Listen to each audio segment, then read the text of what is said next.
ഇന്ന് നമുക്ക് മെൻഡലിൻ്റെ എക്സ്പെരിമെൻറ്റ്സ് വെച്ചിട്ടുള്ള 2 ക്വസ്റ്റ്യൻസ് ചെയ്യാം. ഇതിൽ ഒന്നാമത്തെ ക്വസ്റ്റ്യൻസിൽ പറയുന്നത് ഡൈഹൈബ്രിഡ് ക്രോസ് ആണ്. അതായത് ഇവിടെ 2 ക്യാരക്ടറാണ് നമുക്ക് തന്നിട്ടുള്ളത്. ഒന്ന് ടോളും പിന്നെ അതേപോലെ ഗ്രീൻ കളേർഡ് പോഡും. അപ്പോൾ അതിൻ്റെ കോൺട്രാസ്റ്റിംഗ് ആയിട്ടുള്ള ട്രീറ്റ് ഏതാണ്? ഡോഫൻ യെല്ലോ കളേർഡ് പോഡാണ്. അപ്പോൾ അതിൻ്റെ ഗാമീറ്റ്സ് നമുക്ക് ഇവിടെ തന്നിട്ടുണ്ട്. Capital T, capital G, small G. അപ്പോൾ ഇതിൻ്റെ F1 എങ്ങനെയായിരിക്കും എന്നുള്ളതാണ് ഫസ്റ്റ് ക്വസ്റ്റ്യൻ.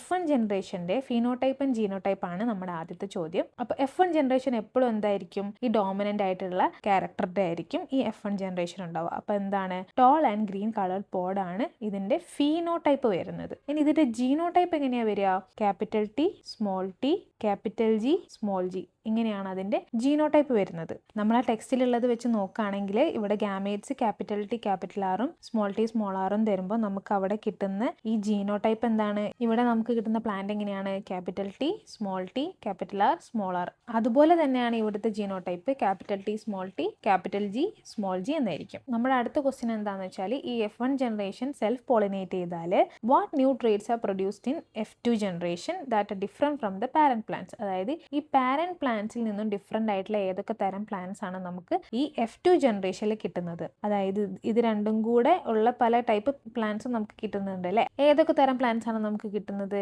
ഈ tall and yellow coloured pod ഉള്ളതുണ്ട്. അതേപോലെ ഈ ഡോഫ് ആൻഡ് ഗ്രീൻ കളേർഡ് പോഡായിട്ടുള്ള പ്ലാന്റും നമുക്ക് കിട്ടുന്നുണ്ട് അല്ലേ? അപ്പോൾ ഏതൊക്കെയാണ് നമുക്ക് പറയാൻ പറ്റുക? Tall and yellow coloured pod, dwarf and green coloured pod. അപ്പോൾ നമ്മൾ ടെക്സ്റ്റ് ബുക്കിലുള്ള ഫീനോട്ടിപ്പിക് റേഷ്യോ നോക്കുകയാണെങ്കിൽ ടോൾ ആൻഡ് റൗണ്ട് സീഡ്സ്, അതായത് പാരന്റ് തന്നെയാണല്ലേ അത് ഒന്നും, അതേപോലെ പാരന്റ് ആയിട്ടുള്ള വേറൊന്നാണ് ഡോഫ് ആൻഡ് റിങ്കിൾഡ് സീഡ്സ്. ഇത് രണ്ടും നമ്മൾ പാരന്റ് ആയിട്ട് എടുത്തതാണ്. ഇത് രണ്ടും നമുക്ക് F2 ജനറേഷനിൽ കിട്ടിയിട്ടുണ്ട്. അതുകൂടാതെ നമുക്ക് കിട്ടിയ 2 ആൾക്കാരാണ് ടോൾ പ്ലാന്റ്സ് വിത്ത് റിങ്കിൾഡ് സീഡ്സും ഡോഫ് പ്ലാന്റ്സ് വിത്ത് റൗണ്ട് സീഡ്സും. അപ്പോൾ ഇതിന്റെ റേഷ്യോ 9:3:3:1 ആണ്. ഇനിയിപ്പോൾ അതിന്റെ ജീനോട്ടിപ്പിക് റേഷ്യോ ആണെങ്കിൽ കുറേ ഡിഫറൻസ് ഉണ്ടല്ലേ? നമുക്ക് കുറേ എണ്ണം പറയാൻ പറ്റും. ഈ പാരൻസിൽ നിന്നും ഡിഫറെൻ്റ് ആയിട്ടുള്ള കുറേ എണ്ണം ഉണ്ട്.